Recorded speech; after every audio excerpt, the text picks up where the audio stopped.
प्रश्न 17 परावर्तन के नियम को परिभाषित कीजिए। किसी वक्र सतह में परिवर्तन किसी समतल सतह में परावर्तन से कैसे भिन्न होता है? निम्न स्थितियों में किस प्रकार के दर्पण का उपयोग किया जाता है? उत्तर की कारण सही पुष्ट कीजिए। सौर भट्टी किसी वाहन का पश्च दृश्य दर्पण एवं किसी कार का हेडलाइट। उत्तर परावर्तन के नियम। पहला, अपतन कोण एवं परावर्तन कोण का मान सदैव बराबर होता है। दूसरा, आपातित किरण परिवर्तित किरण पर आपातित बिंदु एवं अभिलंब एक ही तल में होता है, संतुष्ट होता है एवं वक्र सतह में परावर्तन में भिन्नता। पहला, समतल सतह से परावर्तन के पश्चात प्रतिबिंब सदैव आभासी बनता है, जबकि यहाँ वक्र सतह में आभासी एवं वास्तविकता दोनों प्रतिबंध प्राप्त होता है। दूसरा, समतल सतह में परिवर्तन के पश्चात सीधा प्रतिबंध प्राप्त होता है, जबकि वक्र सतह से उल्टा एवं सीधा दोनों प्रकार के बिंब प्रतीत होता है। तीसरा, समतल सतह से परिवर्तन के पश्चात बने बिंब का आकार प्रतिबिंब प्राप्त होता है, जबकि वक्र सतह से छोटा एवं बराबर बड़े आकार का प्रतिबिंब प्राप्त होता है। समतल सतह में परिवर्तन के पश्चात बने प्रतिबिंब के पार्श्व बदल जाते हैं। वक्र सतह के परिवर्तन के पश्चात बने वस्तु प्रतिबिंब नहीं बदलता है। सौर भट्टी के अवतल दर्पण का उपयोग किया जाता है, क्योंकि अवतल दर्पण सूर्य के समानांतर किरणों को एक बिंदु पर केंद्रित करते हैं, जिनमें भट्टी के तापमान में वृद्धि होती है।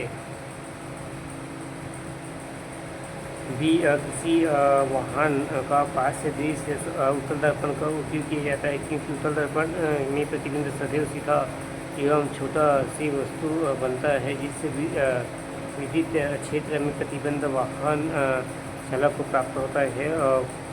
किसी कार की हेडलाइट अवतल दर्पण का उपयोग किया जाता है, क्योंकि अवतल दर्पण प्रकाश को केंद्रित कर लंबी दूरी तक प्रकाशित करता है।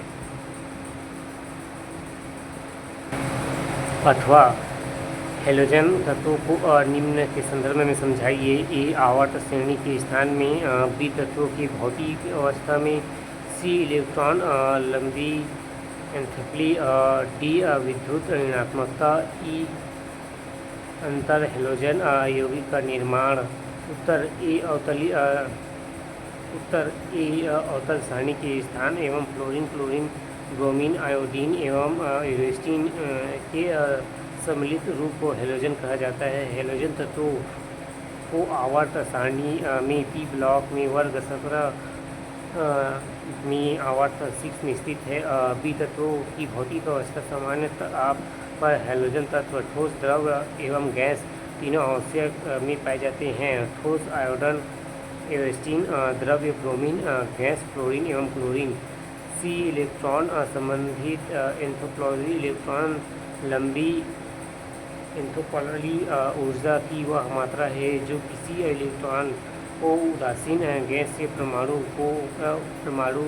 में जोड़ने पर निकालता है। हेलोजन में अपने छोटे आकार और उच्च प्रभावी परमाणु आवेश के कारण इलेक्ट्रॉनों को अस्वीकार करने के लिए एक मजबूत प्रवृत्ति होती है, इसलिए उनके पास आवर्त सारणी के संबंध में अवधियों में अधिकतम नकारात्मक इलेक्ट्रॉनिक लब्धि एंथोपोलपी होती है। हेलोजन तत्वों में इलेक्ट्रॉनिक लब्धि एवं एंथोपोलपी का घटनाक्रम इस प्रकार है।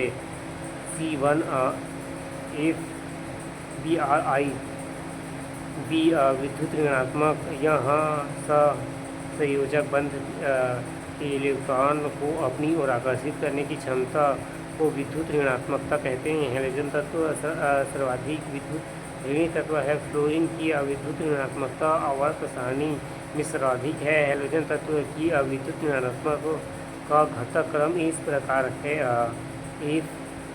C1Bri। ई, अंतर हेलोजन यौगिक का निर्माण, जब दो या दो से अलग हेलोजन परमाणु आपस में एक दूसरे के साथ अभिक्रिया करते हैं तो इस प्रकार बने यौगिक को अंतर हेलोजन यौगिक कहते हैं। फ्लोरीन मोनोक्लोराइड, ब्रोमीन डाइफ्लोराइड इसके उदाहरण हैं। निर्माण पहली विधि, इसमें दो हैलोजन यौगिक आपस में क्रिया करते हैं और अंतर हैलोजन यौगिक का निर्माण करते हैं। उदाहरण के लिए, जब समान आयतन का क्लोरीन और समान आयतन के फ्लोरीन आपस में लगभग 473 के तापमान पर क्रिया करते हैं तो CIF बनते हैं। दूसरी विधि, जब एक हैलोजन तत्व दूसरे कम अंतर हैलोजन तत्वों के साथ क्रिया करता है तो अंतराल हैलोजन यौगिक का निर्माण करते हैं। उदाहरण के लिए, जब क्लोरीन की क्रिया आयोडीन पेटा क्लोराइड के साथ 543 की तापमान कराई जाती है तो आयोडीन हेप्टोक्लोराइड अंतरा हैलोजन यौगिक बनाता है।